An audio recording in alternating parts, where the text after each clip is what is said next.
Good morning and welcome to the June 7th Bicycle Pedestrian and Traffic Safety Committee meeting here at Portola Valley. I'll begin with calling our meeting to order and the roll call. I'm Ed Holland, I'm chair. Kevin Welch. Angela Hay. Caroline Vertongen. And we have Howard Young, who's acting town manager and director of public works with us. Howard. Thank you. First item on our committee agenda is oral communications or items not on our agenda. So if you have something you'd like to say that's not covered on the agenda, please do so now. Thank you very much. Yeah.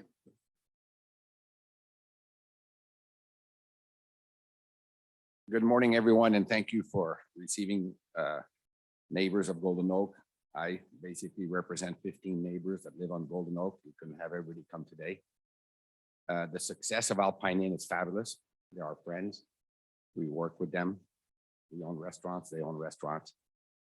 And the situation now with the overflow of their success is creating, again, a big problem at the bottom of Golden Oak.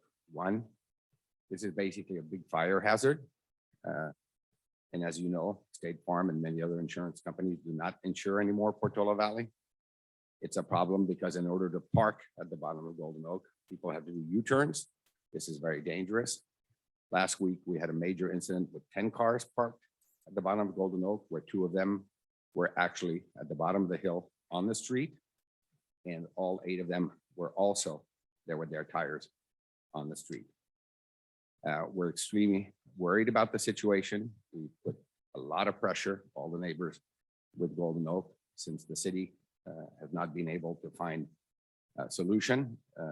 The people at Alpine Inn have put a chalkboard sign, and that worked a little bit. Then customers would move the sign. So now they've put a person sitting there, making sure that nobody parks there. And this weekend, the situation got worse because as you go up Golden Oak, they were parked on a property of Ravi on the right side. They had 3 cars on his property, and one was actually blocking half of his driveway. With the incident of last week, we all called the police. The police was great. They came over right away. I really think the police have better things to do. We had a long talk with Lori Hunter via WhatsApp, and the conclusion was that, basically we feel that they are responsible for the actions of their customers. And this is the way it should be. So they assigned somebody to be there all day. The only solution and the only way the police can really help us out is there's no parking sign.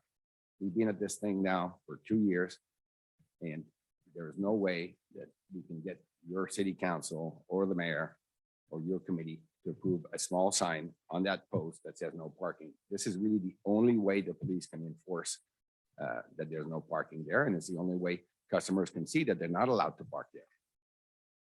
And so we need your help to get this resolved in the most fast way as possible. We love the success of Alpine Inn. And then the most important comment. When they're full, and they're full every day, their success is great. If a fire engine comes in, they can't get out. There's no exit on that parking lot. We all ask, demand, or any other word you wish to use, that the city council and the town of Portola Valley make an exit by the football field. That way, if a fire engine comes in, it can get out, and if by chance there's a big fire, cars can get out. Right now, there's no way anybody can get out. They're double parked, they're triple parked, it's full. So anybody who's parked by the football field, there's no way they can get out.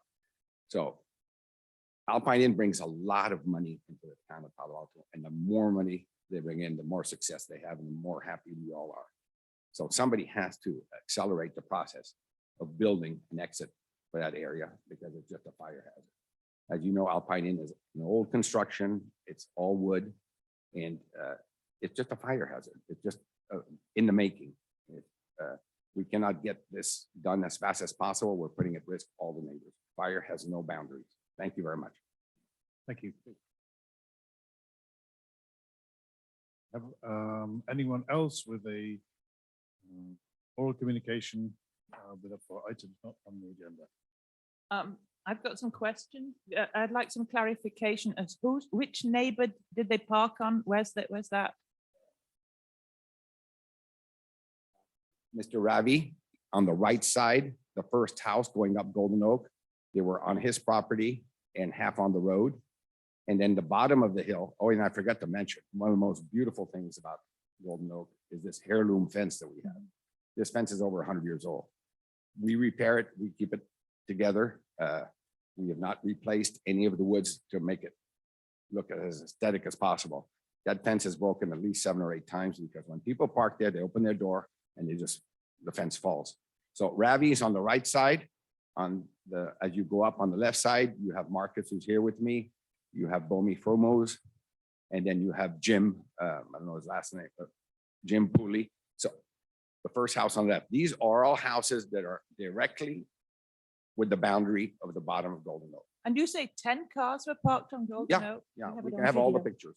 And, Wow. and 2 police cars came. And you know what? They cannot figure out what type of ticket to give because there's no parking sign.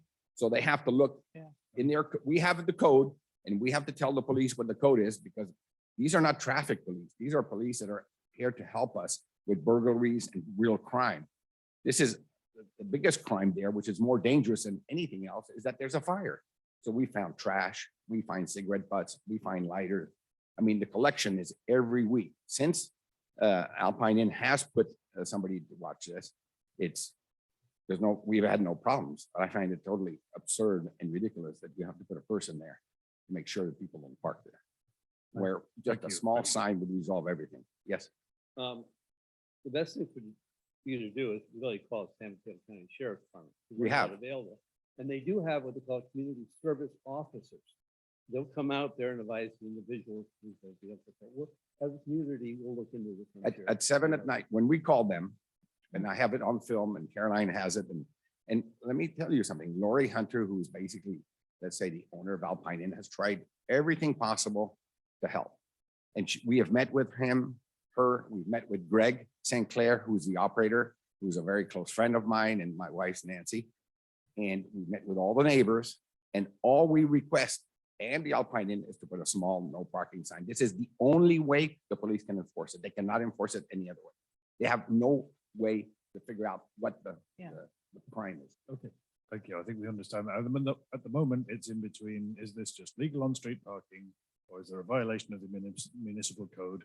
And the dividing line between those things is not well enough known. So I agree with you to define the situation and this legality or otherwise of the present parking is confusing. Well, what we discussed with your department last year during COVID is that if there's a tire on the asphalt, they can write them. The police don't know what to do because the police are crime police. They're not a parking enforcement police. That's right. What we contract with San Mateo, and these guys come in and say, we don't know what to do. We can't find it in the book. What do we do? So what do? They spend half hour to an hour and they themselves go down to the Alpine Inn. This is what happened last week and ask the Alpine Inn to put on their QR code with their license plates whose car it is so they can move it. This is an hour of wasted time that when these policemen should be doing better things. So the only solution, there's no other solution. You can study all the studies you want, is a small no parking sign so the police can enforce it. And the customers hopefully will not park there. I mean, even with the chalkboard, they've moved it. We have it on film. So if you put a small chalkboard that says, please don't park here, customers just move the sign, throw it on the other way of the fence and park anyway.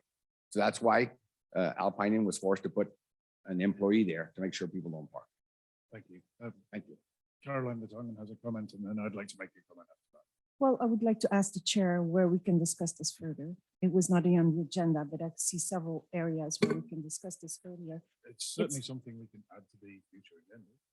Well, we've been working on this for over 2 years and it keeps on circling. I've presented this at the town council myself when the planning director presented the new additions again at Alpine Inn. And like Mr. Kupal says, I mean, the business owners are are trying their best. It's just that the town doesn't seem to help them. We have to help our local businesses, especially they're very successful. And we cannot keep on going runaround.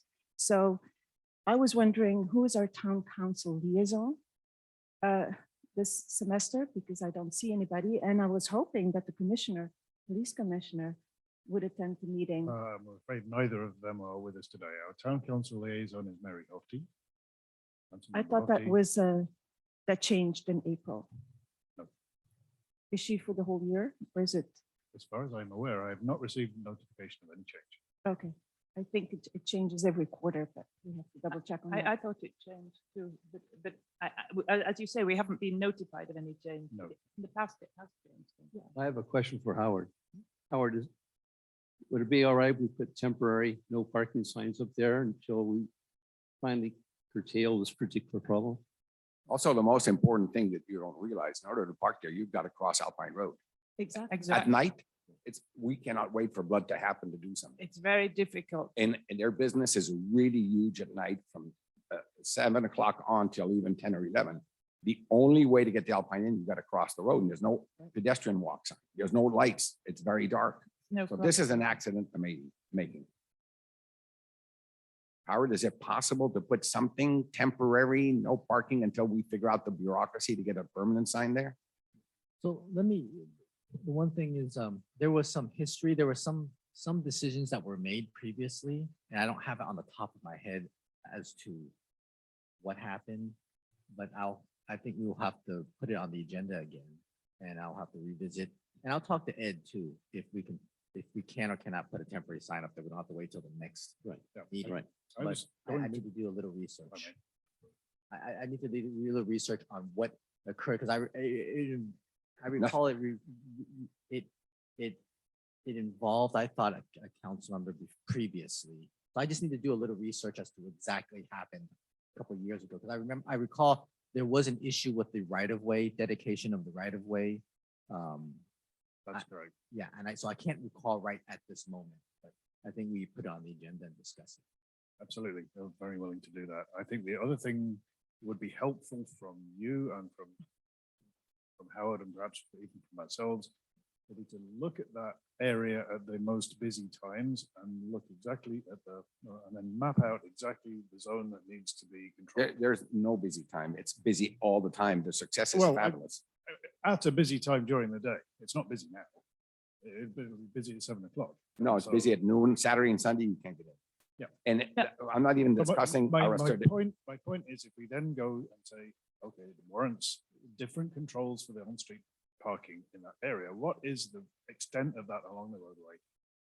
As you get to the point of engineering and making the changes that you propose, and that the town will have to review to make that an actionable thing.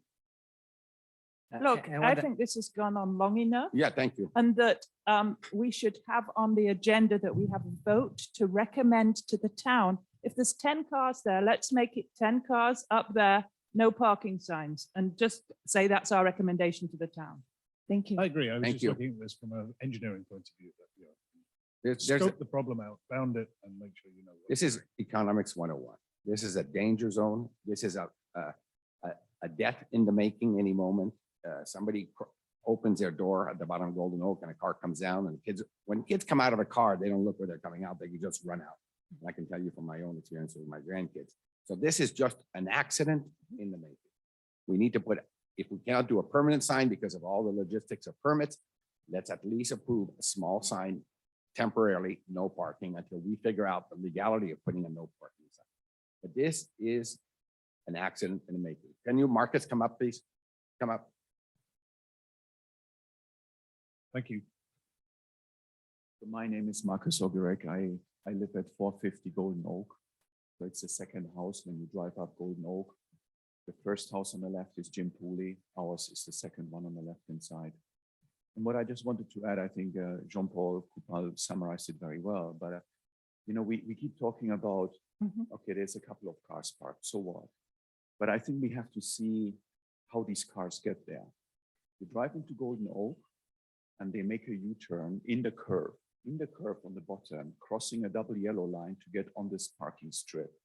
It happened to me a few times. I'm driving down, my family's driving down the hill, and we have to go into full brake because there's a car across both lanes on Golden Oak, on the bottom of Golden Oak and Alpine. Because they make a U-turn down there to get into the space. Understood. The same thing is, because we are the second house on the left side, I have now in recent weeks, we tend to be outside, we work in the garden, and I have probably counted now per hour about 4 U-turns in our driveway. Cars are driving up, they drive into our driveway, they get our attention. Who is this? We don't know these people, and they just reverse out into Golden Oak again and drive down. Yeah.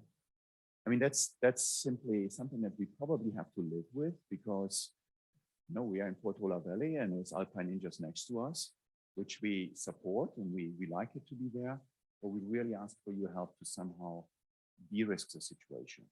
It's not something that is just unpleasant for us because there's cars standing down there. It's all the effects from having cars there. People crossing, people disposing trash, people smoking and waiting for other people and flicking a cigarette out as well. We had this a few times. So I really want you to consider all the side effects that come with having cars standing there and waiting or being parked. Thank you. Thank you. Thank you. Caroline. and then- I would like to second Angela's proposition. So we have 3 issues here. We have the parking, we have the crossing, unsafe crossing, and we have the fire. We don't have a fire exit at the parking. These are all things we have been talking about, all things we have brought the solutions and we don't see any results. And I don't think this can wait for the next meeting. There must be a way that we can present this at the next town council meeting as a suggestion for an urgent solution.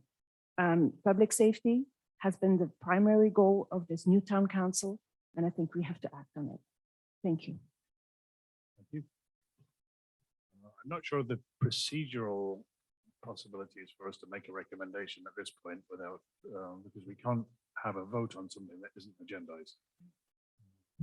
Can we not make a recommendation that the chair presents this at the next town council meeting for urgent Put it on the, procedure?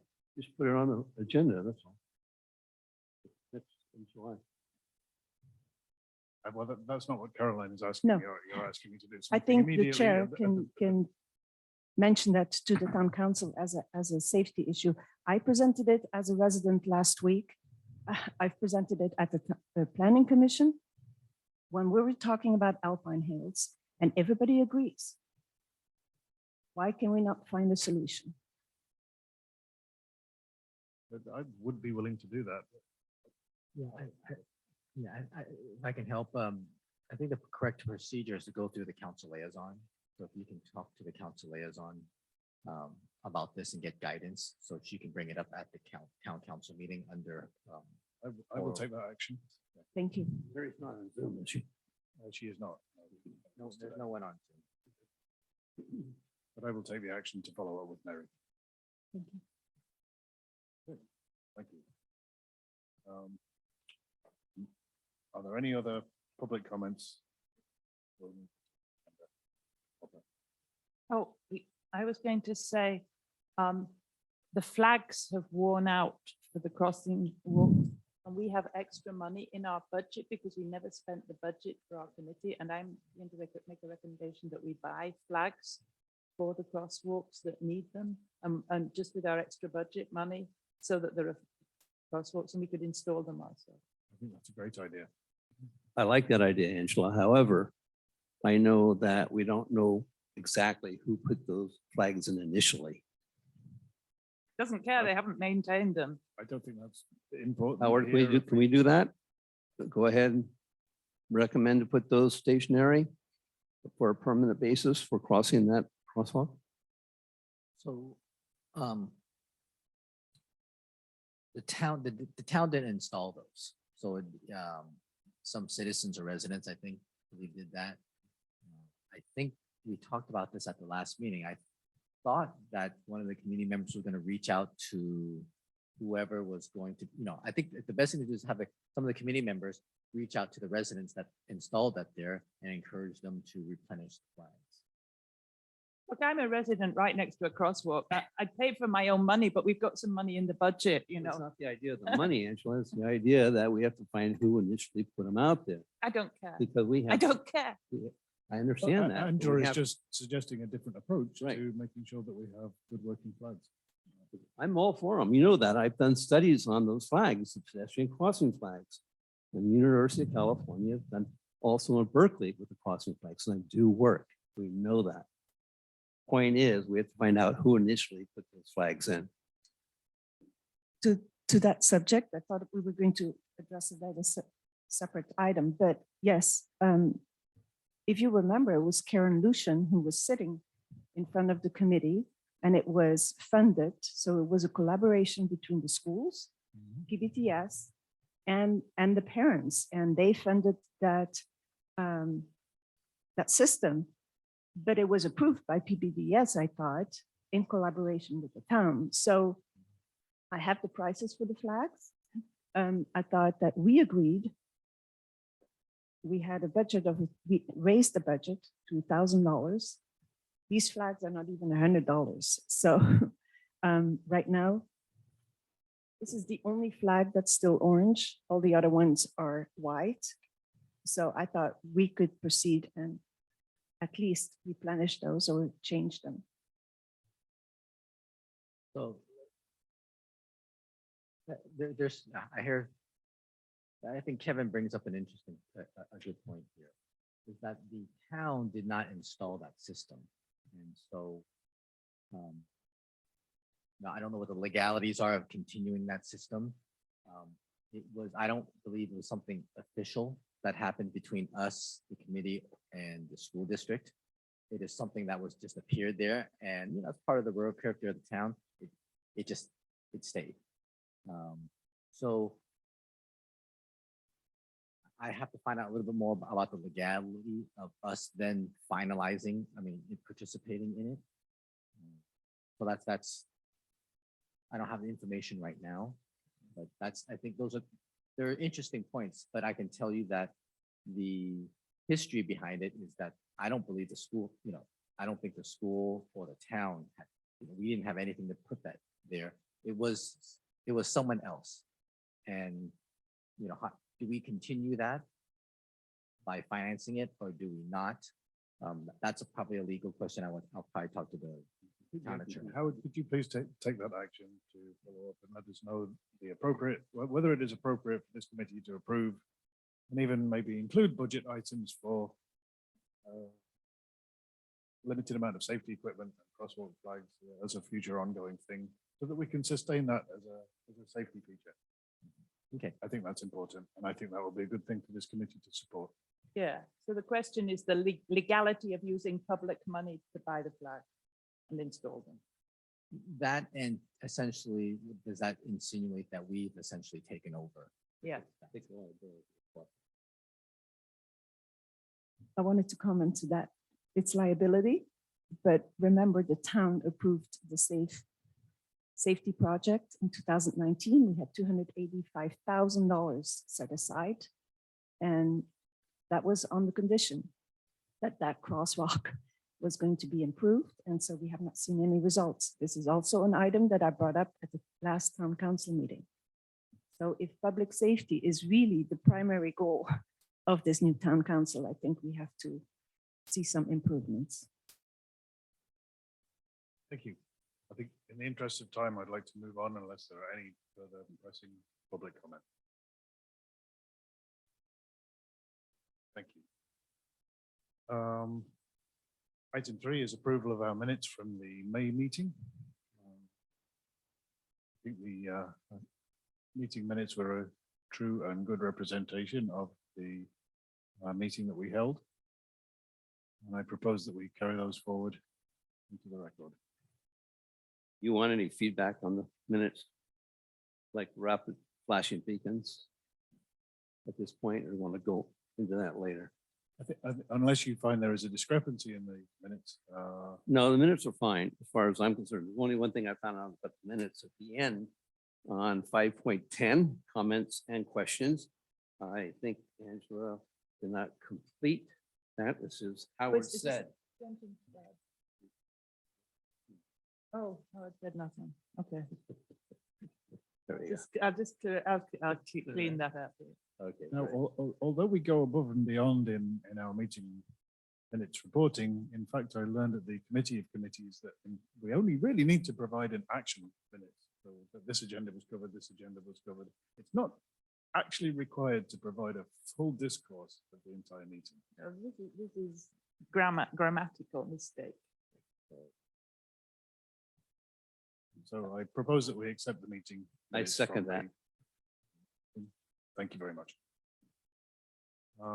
Item 4 would be our sheriff's report, but Patrick Taylor was unavailable, attending something in PV. Right? Do you have anything directly from Patrick, Howard, that is relevant?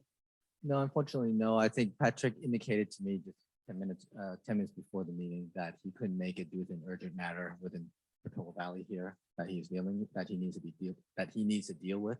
So we'll just table the information till the next meeting. But I know that he did send out a report yesterday. I believe Ed and Angela has it. I received it and circulated to the committee, and it will be included along with the minutes submission for our next packet. I would- Caroline, you have a comment? Well, if the sheriff was present at the scene at Golden Oak, I don't see anything mentioned here. So it would have been nice that Mr. Taylor was going to be here. I agree. Angela, do you have a comment? Particularly about Oh, yeah, I have a comment that I think that residents always ask, where are the accidents? And on the SWITTER's report that goes out, the CHP put out for different regional things, that is put in, that data is there. So there must be the data somewhere that what is, and I would like a more detailed report of what the accidents are, whether they involved a car, police, what time of day, whether the weather was bad. These are the things that are normally reported. We're not getting a detailed report. I agree. Are you talking from the state or are you talking from local? I'm talking, what happens is the sheriff's office give to the CHP details that are put in the SWITTER's report that say, and those reports say, they say the time of day, they say whether it was a car, or what the type of injury and stuff like that. We're not getting that. We should get that immediately. We used to get those Used to get from the that kind sheriff's of department report. and they eliminate the parties involved. So there was no identity there. Doesn't need to have identity, but it should say whether there's a car and a bike or 2 cars or something, or 10 cars. Caroline. Well, because I don't see the negotiation of the sheriff's contract. As you remember last time, we were going to have a discussion, or there was, it was mentioned that at the last town council meeting, residents would have the opportunity, and we didn't have the opportunity again.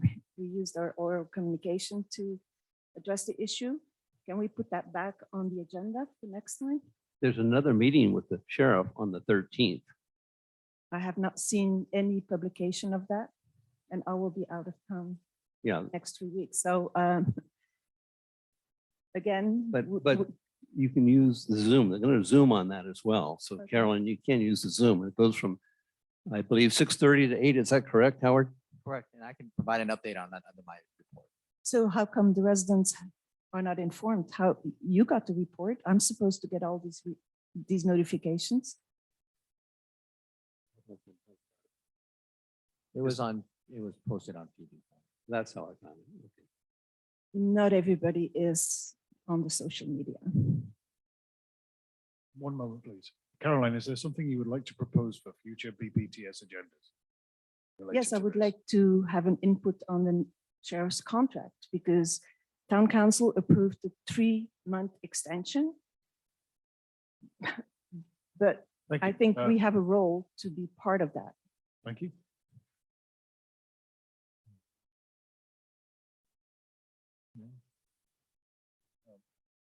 If you would let Howard just make one quick comment and then please go ahead. So the sheriff's contract is, there are closed sessions being handled at the council level. I think that if you want to outline in the sheriff's contract, I think it's important to be involved at the council level. So what has happened so far is there was a study session towards the end of April that then led to at the council that led to the extension, a 3-month extension on May 24th meeting. Then is leading to 2 more events next week, which is one is on the 13th, which is a question and answer session that the town set up with Captain Mark Myers that will be here at 6:30, which Kevin just indicated. So that will be in the schoolhouse here, and we'll also be utilizing Zoom because the council wanted it to be Zoom so people can access it. The next one would be at the closed session at the council meeting next week, which is planned for on the 14th at 7 o'clock. So I think, citizens and the public and the community and committee members are invited to any of those. In my interpretation so far, there has been a lot of opportunity for the public to comment. We've had a number of meetings already, so I think to have each committee alpine into it, I don't believe is the intent. I think we should check with Mary if that's what we want to do, because then that would also take a lot more time. I think there's already a venue. The venue is essentially the council meetings is the correct venue, and that's what's. So I think it's best to ask the council liaison on what to do, but that's my input and what I know right now. There are closed sessions and other events already planned for that topic already. Thank you. Thank you, Howard. John Paul, please. From our experience and the amount of money that the town of Portola Valley is spending with the San Mateo Police, and supposedly we have 1 or 2 cars or agents assigned to Portola Valley. Why did it take 40 minutes last week for the police to arrive, plus 2 arrive, and the guy arrives, he says, well, I don't know how to write this up, but it took 40 minutes for them to get there. So if we are paying for this type of service, 1, it is totally unacceptable that the police is not here today. There's no excuse. They can send anybody else to represent them so they can follow up on our questions. So that empty chair there is really not acceptable. So city council or transportation have to reprimand the police. The police is here for us. We're not there for them. And so if they can't be here, somebody has to be here. But 40 minutes for them to arrive and then 2 cars arrive, and I'll send you all the video. It's shameful. We had 1 car with lights on Alpine Road at the bottom, 1 on top. Nobody knows if it's a death, a robbery. Nobody knows anything. But when they get there, they don't know what to do. They have no idea how to handle the situation of badly parked cars. John, I suggest that you come to that meeting on the 13th if I'll you be can, here. or Zoom. No, Great. no, I'll be there with all, like I told you, I only represent 15 neighbors. I'm not going to bring 15 neighbors here. Otherwise, we will never get anywhere.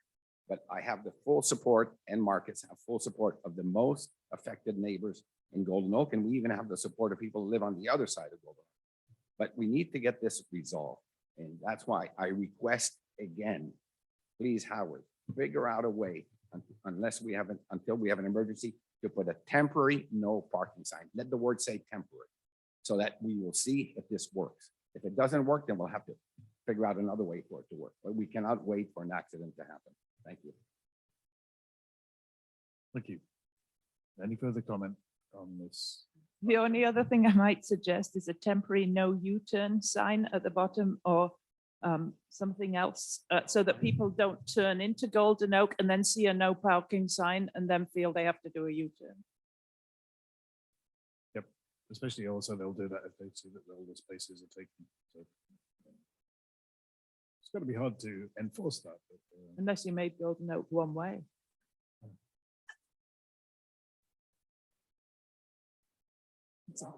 Yeah.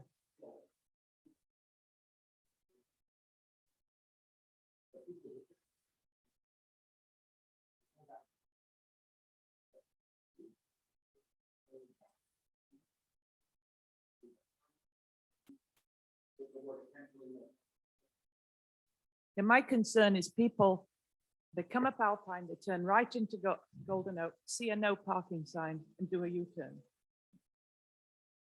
I think that's an important consideration for any change in design at that point. And I do take your point.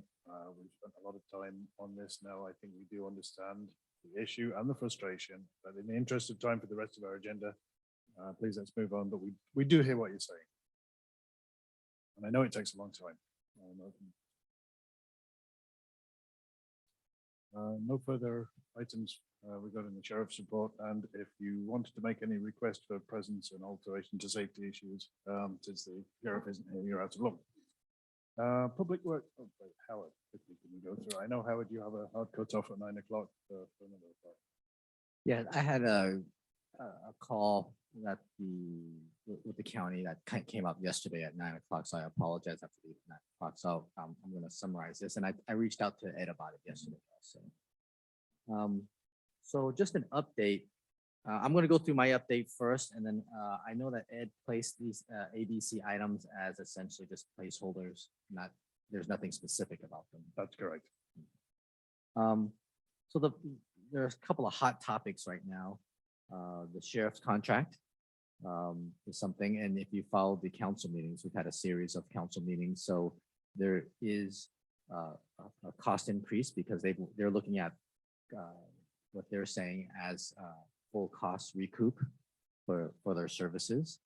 So if you want more information, please come to the question and answer session that we've advertised. You can, if you don't have the information, you can go to our town website and the town calendar. It will be also sent out in our town newsletter this Thursday. So it will be here at the schoolhouse next Tuesday, 6:30 to 8. So it'll be me and Captain Myers here to answer any questions concerning the contract, the scope, and the cost increases. So I encourage the whole entire community to attend.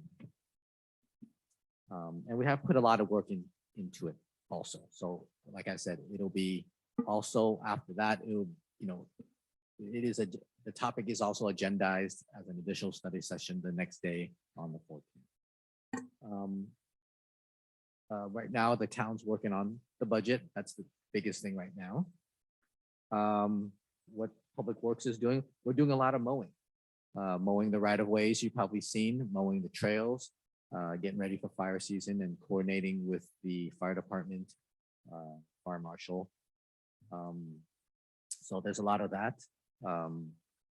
Let's see, we're looking at removing some eucalyptus on Cervantes between Peak and Kiowa. And we're working on I've mentioned it to the Conservation Committee and the EPC. Let's see. Things that we can, we've had a lot of events at Town Center that we've prepped for. We had a successful horse fair a couple weeks ago. I saw Ed there, and it was a really great event to celebrate the culture of the town. So hundreds of people showed up, horse carriage rides. Mary brought her horses, petting zoo. Really great. Howard, we have another one this Saturday. Are we involved with that at all as a traffic safety committee for parking regulations of left turns, right turns? The sheriff's going to be here. I know it's going to be 20 bands coming down here to Town Center this Saturday. So the big and food trucks and all kinds of different events that are following the Palooza. We have not been approached directly on that. We have not. No, and that's, I think if you can ask Carrie, who's Carrie Chin, the communications person, we can approach that also, but it is, I'll look into that also. Okay. I know that our portion in Public Works is that we're, getting the facilities ready. There are other portions of it being handled by other administration in town.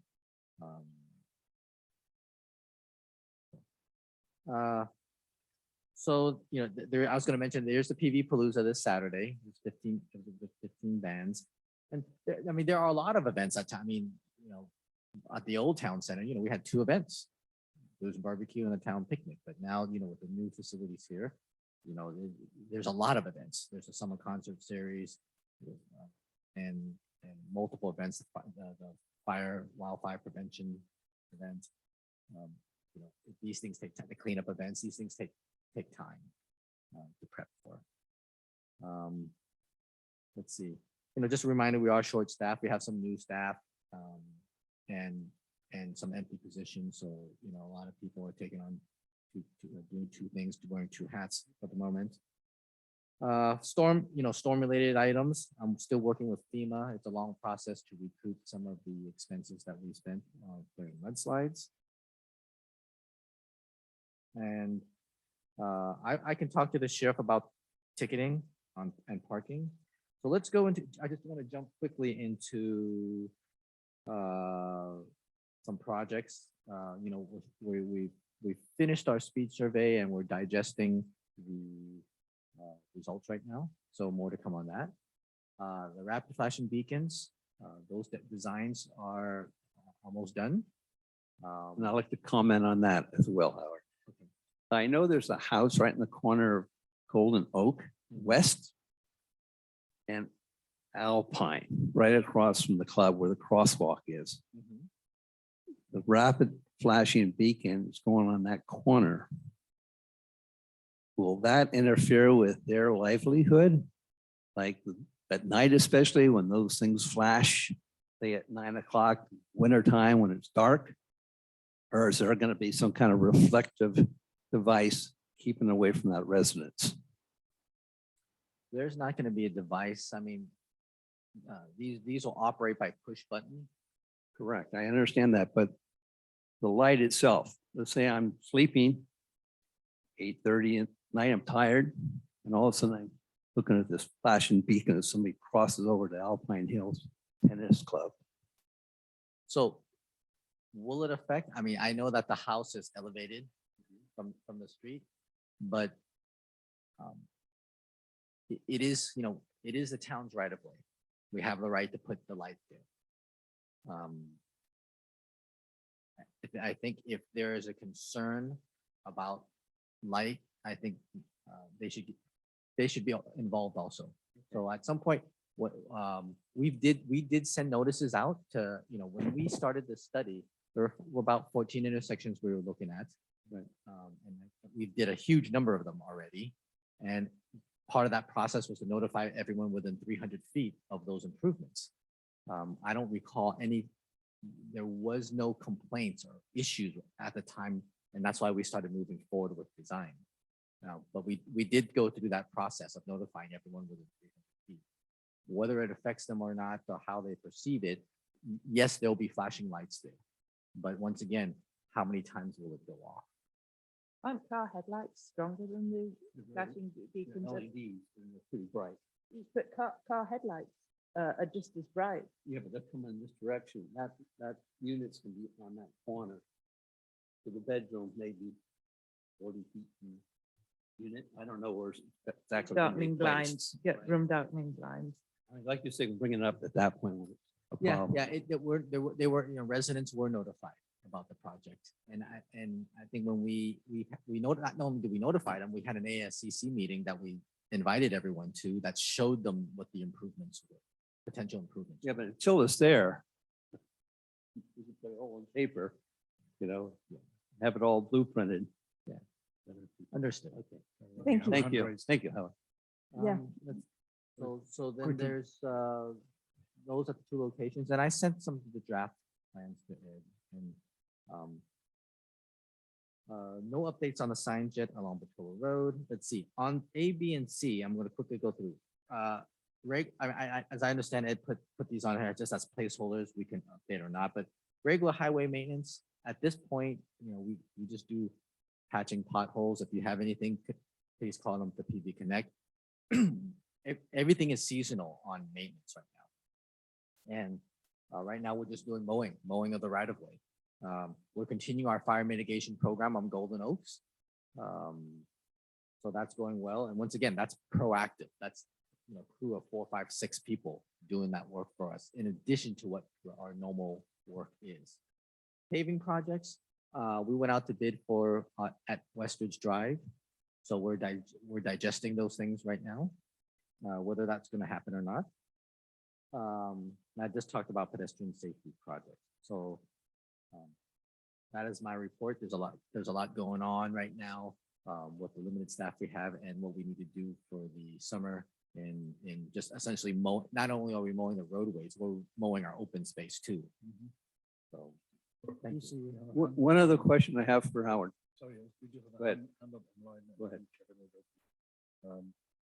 Rita, go ahead, please. We're just on meeting. Hi, thank you. Just a question. Thanks for bringing up that house on the corner of Golden Oak and Alpine. I know that the homeowners are out of town right now, and hopefully the town will do more than just send a notice and perhaps do a test to show the owners what that would look like, because they're building an ADU, which is lower on the property. And with the trees that had been removed because of the storms, most likely they will see that flashing light a bit more.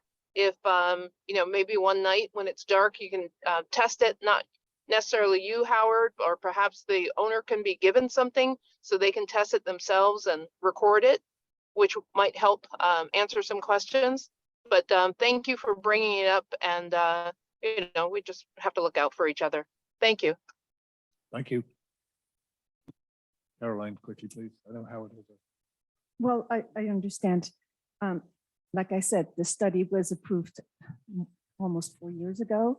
I think we need to reach out again, especially because we've been told over and over again that the community would see the design, that the community would have an opportunity to comment. As you know, the Trails Committee has done an extreme great job in the last year to have everything on the map. We're trying to coordinate this. BPTS together with Public Works, with the Trails Committee to move forward. We were promised that we would see the design in June. We're June. We haven't seen it yet. We were trying to accomplish this before the new school year. This is again something I brought up at the town council meeting last week. We need to make progress. As I presented one of the committees meetings, perhaps it is important that we see the consultant here. He gets paid and perhaps he can give us an update on his work. Thank you. Thank you, Caroline. Howard, you and I did discuss timetable for the design. Comments about please. Yeah, I think we've discussed it multiple times that we, you know, we're aiming to get everything done by June 30th. That date has never changed. I know there's been some asks to get this thing done before school starts, but there are some things that we can and cannot control once we go out to bid, whether the materials and equipment is going to show up on time or not.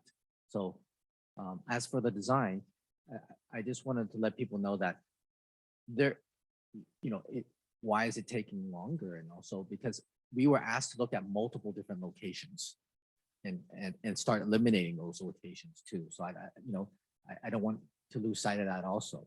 So in addition, concerning the design, it's very basic. I mean, at the ASCC, it's essentially the rapid flashing beacon. It's, you know, I think that when things were going to get complicated is if we were completely removing the crosswalk to, let's say, to the, you know, there was a discussion about moving it to the intersection of Puerto Madera.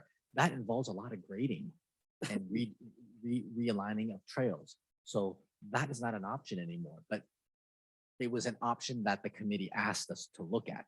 So that those things took time. So now that we're back at the original locations and, you know, according to the current design, there, you know, the crosswalk may move 5 to 10 feet.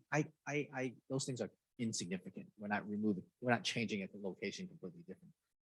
The general gist of the design is the rapid flashing beacons. Those were shown to the ASCC. So it's not something significantly that has changed in that. So I hope I answered the question. Howard, when you go out to bid, do you need help from the committee in writing out the request of bid? No, those are pretty standard. So what's the delay? When, I mean, you know, if these get done June the 30th, can they be sent out by June the 7th, July the 7th? So there is a bidding process. this is a small project and, you know, when it comes to contractors, not everyone is in a rush to work for a small town because of the I quantities understand, I that we understand have. Everyone is busy right now. There is a labor shortage right now. You know, it could take 2-3 weeks to even get a quote from people. And on top of that, equipment could take 8 I'm weeks. talking about the date to send it out to people. Have you sent it out to contractors already? or- No, it's already in No. place.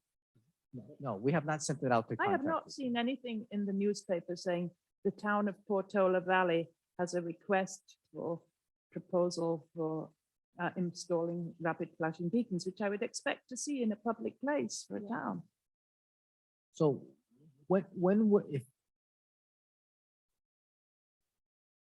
when we're ready to go out to bid, there is a process, Yeah. existing process, and we will go through that process. So I think we're getting into the weeds of the means and operations. of Yeah, how and the that's what we town- need to do to get it implemented. So, and we are, you know, once again, we are working on a lot of other things besides the rapid flashing beacon. There's only so many people to work on a lot of these Yeah, I things. was suggesting maybe you needed some help from our committee. Caroline, did you have a hand up? Well, I just wanted to have a clarification because this is the first time that I hear from Mr. Young that the crossing will not change. Are you confirming that by Woodside Priory that the crosswalk will not change its position? The crosswalk's essentially staying in the same, we are not moving it other than insignificant, you know, when we're talking about insignificant 5 to 10 feet, either place that the traffic engineer is deciding to move it, to lay it out. But the whole crosswalk is not relocating to a different intersection. I recommend to the chair to put this on the agenda for next committee meeting. And I will pull all the comments, the public comments, and the committee comments that were made when this project was approved, including the ASCC. How would you like me to phrase that as an agenda item?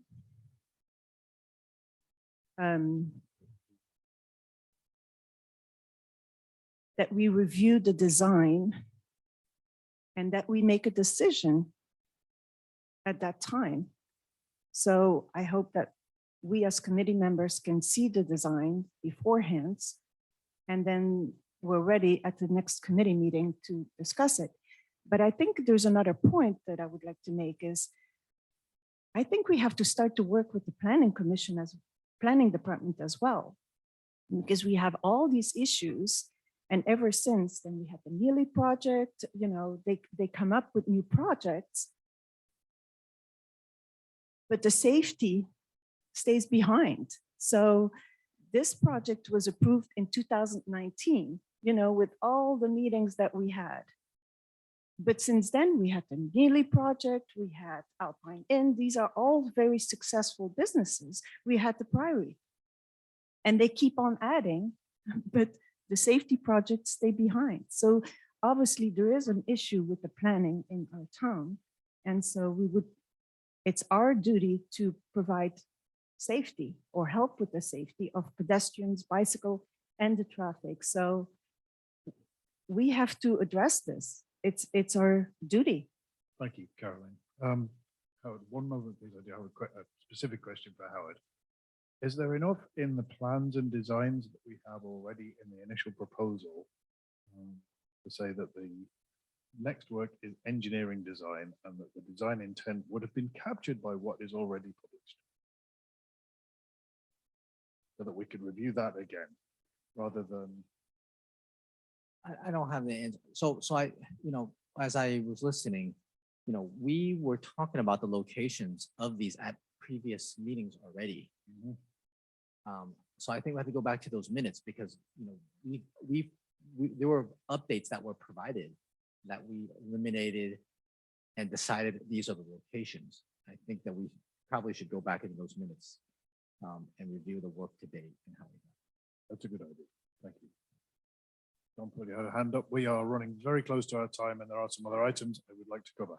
30 30 seconds as I'm discovering the bureaucracy that exists to get anything done in Portola Valley. What do we have to do to put on any agenda, whichever department agenda, to realize that we need to put an exit at the end of the parking lot of Alpine Inn? The owners are willing to do it or willing to have it needed.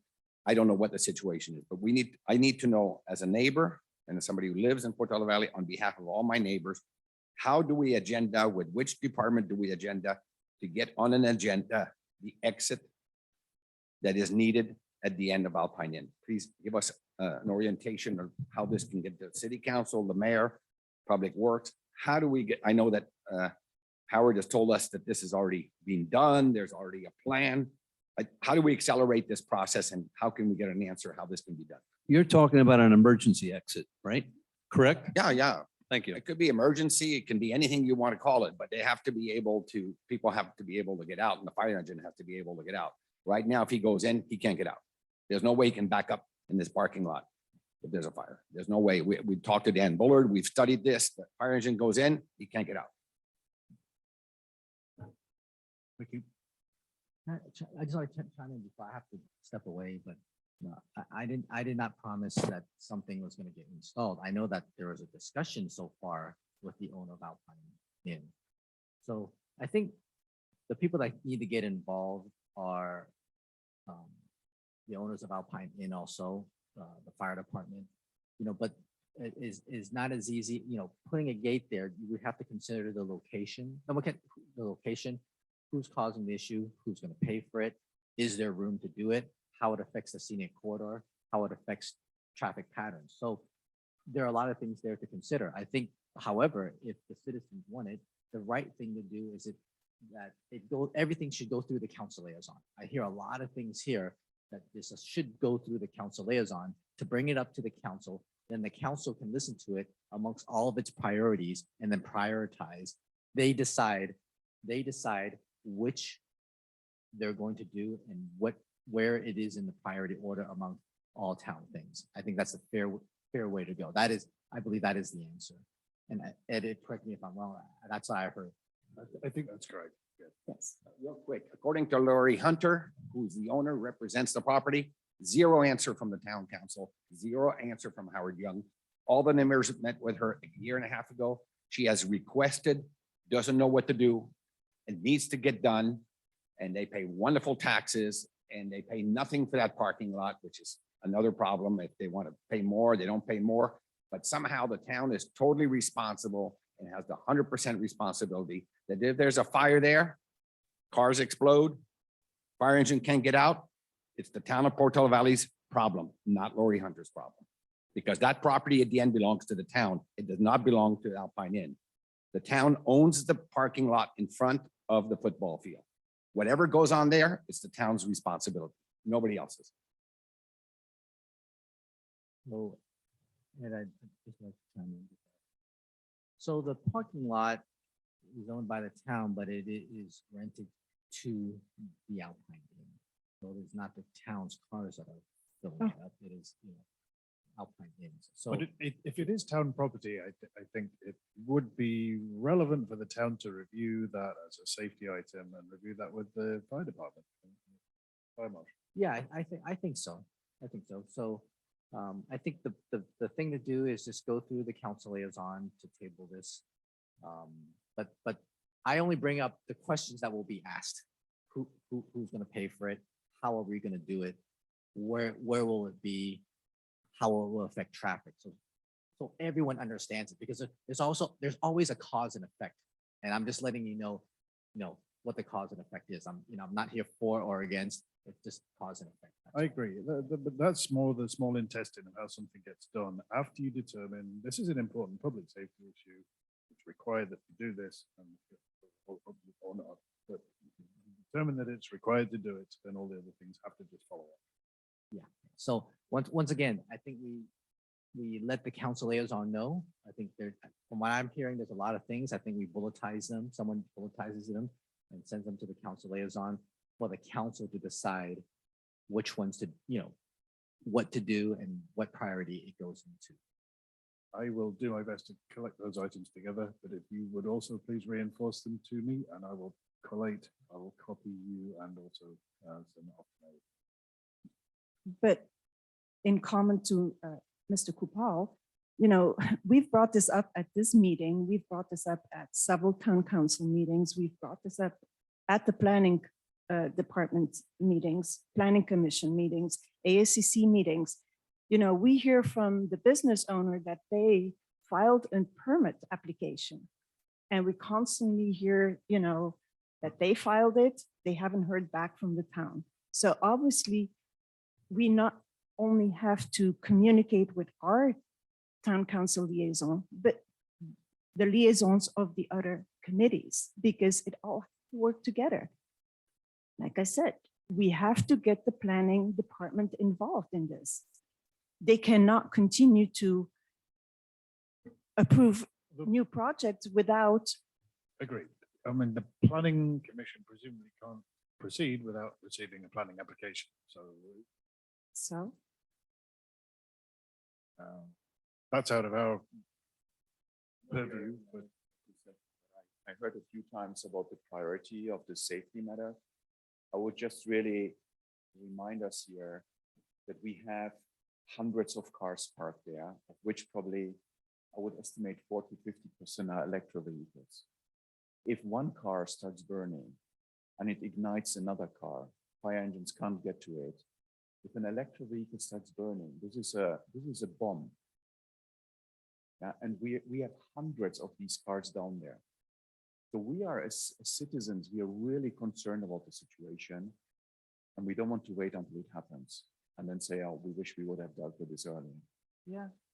Because the fire will creep up the hill. It will impact all Portola Valley. Yeah, it's a very serious situation.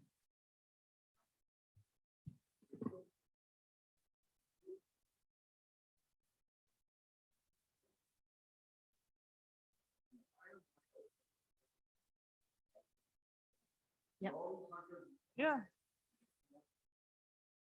And you know, the school got an exit fairly quickly on Alpine Road for the building, you That's know, right. and I don't see why. it's different rules for the school. They I know basically there's can do different whatever rules they for the like to school, do. but a town can Every make its own rules very quickly if it needs to. Lot belongs to the town of Portola Valley. exactly. There are people who, the people who park there may go to the football field, they may go to Alpine Inn. When there's no football game, everybody from the Alpine Inn parks in. The Alpine Inn pays nothing for that property. Again, great. That's not a problem. That's another issue. The issue is, and Don Bullard has said it, if the fire engine goes in, it can't get out. Yeah. Marcus has just told you that this is a fire trap. This is a liability for the town of Portola Valley, which can go broke with a class action lawsuit in case somebody dies there, somebody has a fire there, Marcus's house burned, my house burned. That's why we want this meeting documented today, that now we're tired. We've asked this for 2 years. Thank God during the pandemic, it wasn't full. Okay. And they did well with delivery. Now it's unsustainable. I will not even bring up Aristidero Road, which doesn't belong to Portola Valley, but that's another Santa Clara and Palo Alto. But that parking lot is a fire trap. They park this way, in the middle, double in the middle, this way, and there is no lines where you can park. Everybody's a free parker there. One fire, one explosion, it's over. And let the town be ready for a class action lawsuit. Yeah. Thank you. Yeah. Thank you.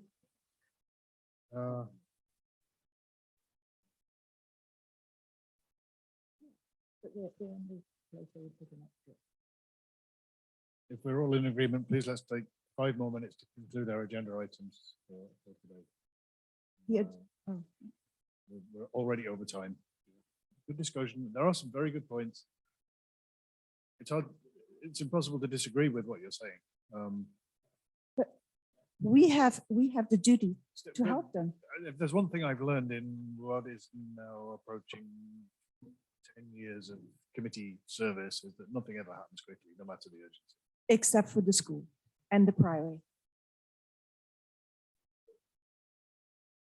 I completely understand, and I'm very glad you're here making some noise and making the case. I really am. I must say, I hadn't thought of a car catching fire. I only thought of the kitchen catching fire. So thank you for bringing up that EV problem because EVs catching fire is a real thing.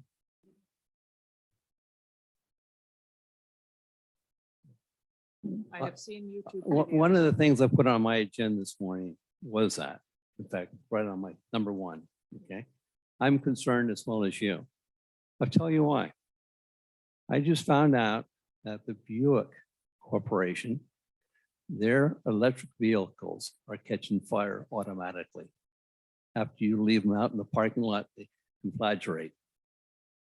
Now, all it takes, like you say, is one vehicle in that parking lot. And we have a difficulty. I think it has to be addressed with the fire department as well, myself. I think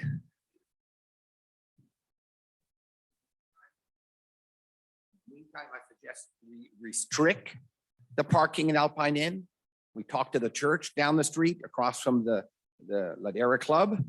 It's an empty parking lot 99% of the time, and they put a shuttle. And we try that. But in the meantime, we need to restrict the parking in there. We don't want to lose their business. We need the money from that business.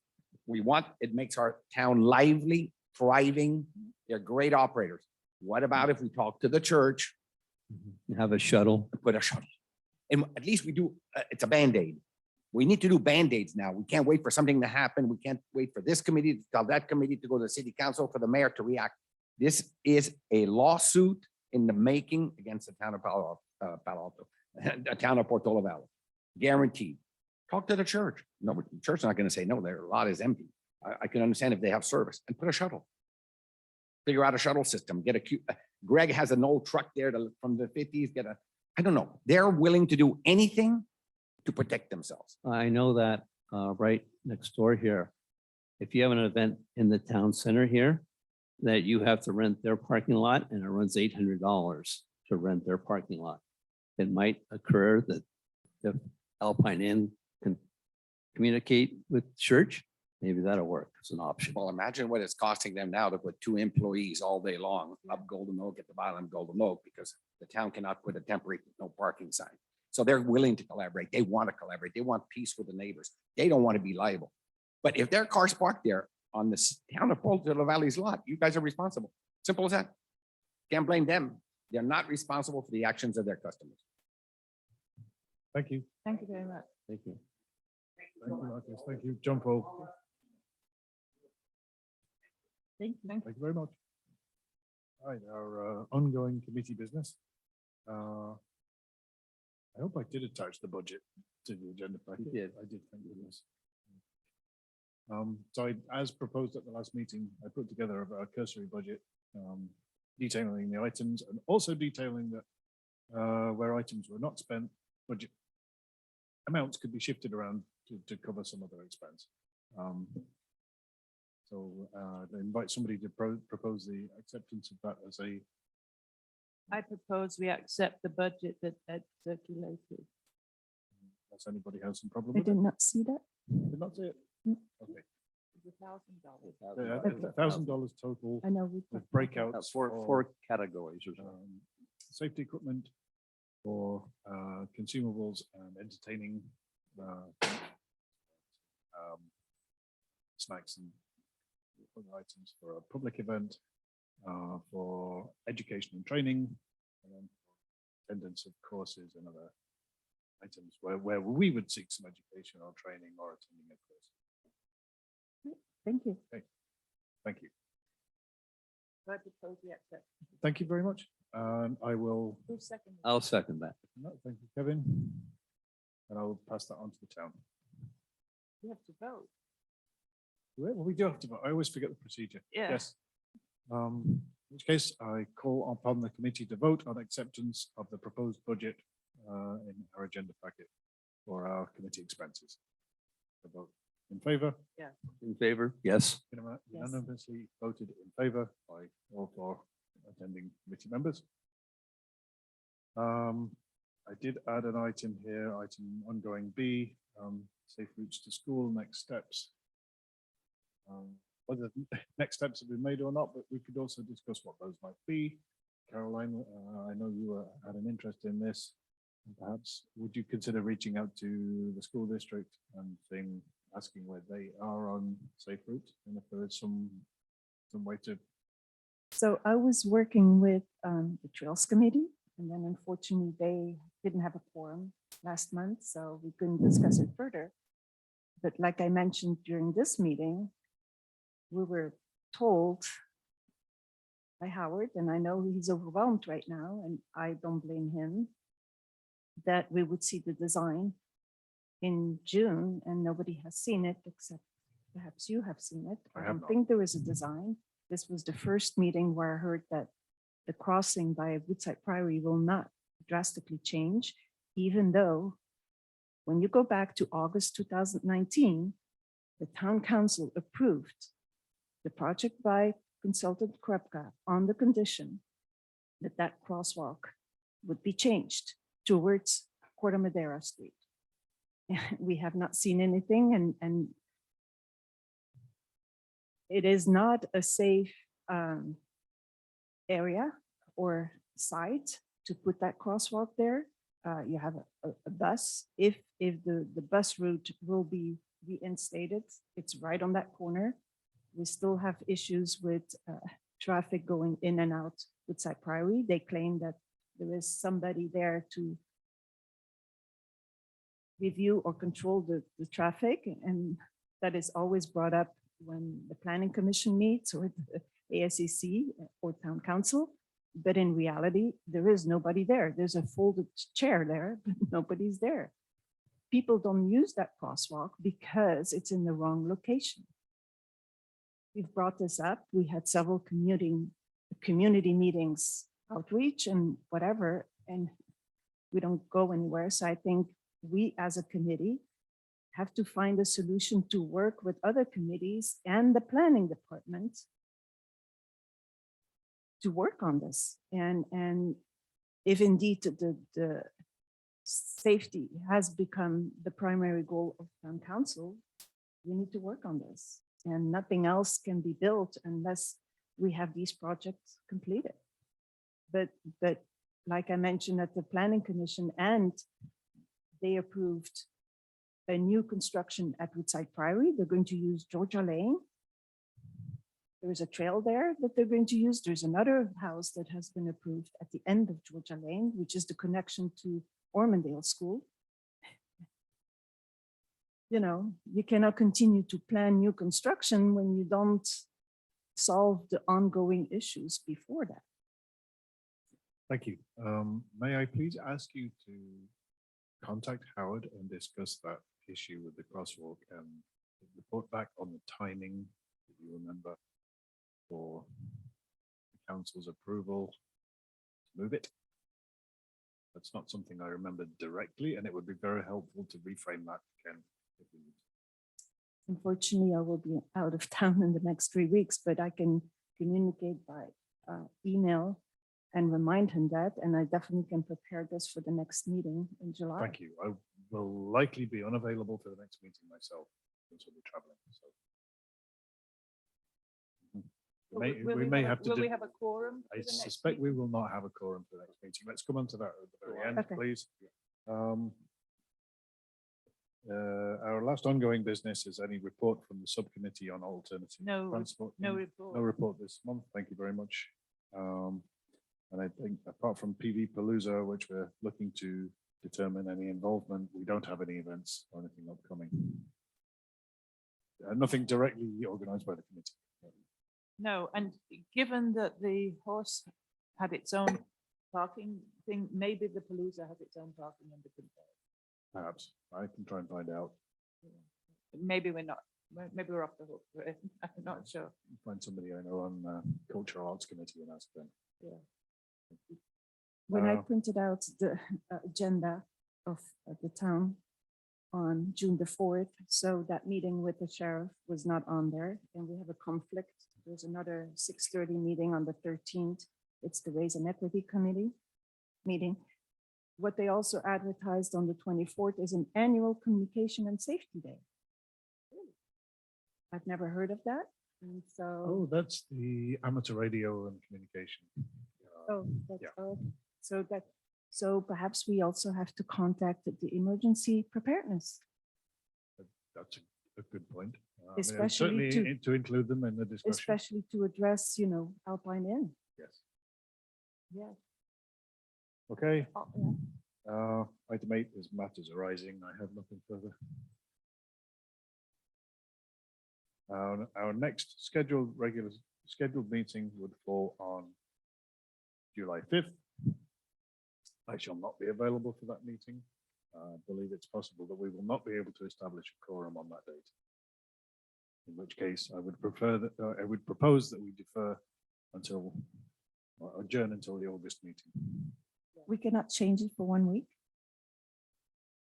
I could request a move of the meeting, which would have to be 1 week prior. Since I shall be out until the 16th of July. Or we could defer till. We would can be the get work 19th. done without a meeting to a certain extent, as long as we don't need a vote, right? So we can liaise with other committees, we can turn up at their meeting. Yep, we can liaise with other committees, we can research background information, and we can do all of those things. As long as we do not discuss more than 2 individuals at a time, so that we don't contravene the Brown Act. Have we made up a decision on this committee, whether or not we're going to be under the Brown Act or not? We have not. I did attend the Committee of Committees meeting last week. I watched some of it last night. This committee is a Brown Act committee because it is appointed by the town as a requirement for town government to have a safety committee centered on traffic and pedestrian safety. We also have another strange remit, which is that driveways review planning approval adjunct to the planning committee, and that also makes us a Brown Act committee. I know, but that recently was brought up by the planning department. We never had this. And I think it's a great thing, but obviously there's other things that we can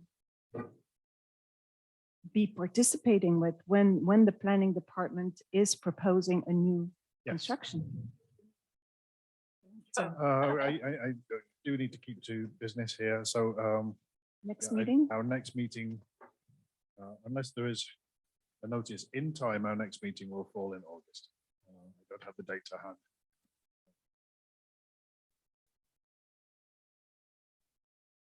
Okay, meeting adjourned. Thank you very much, everybody. Thank you, Ed.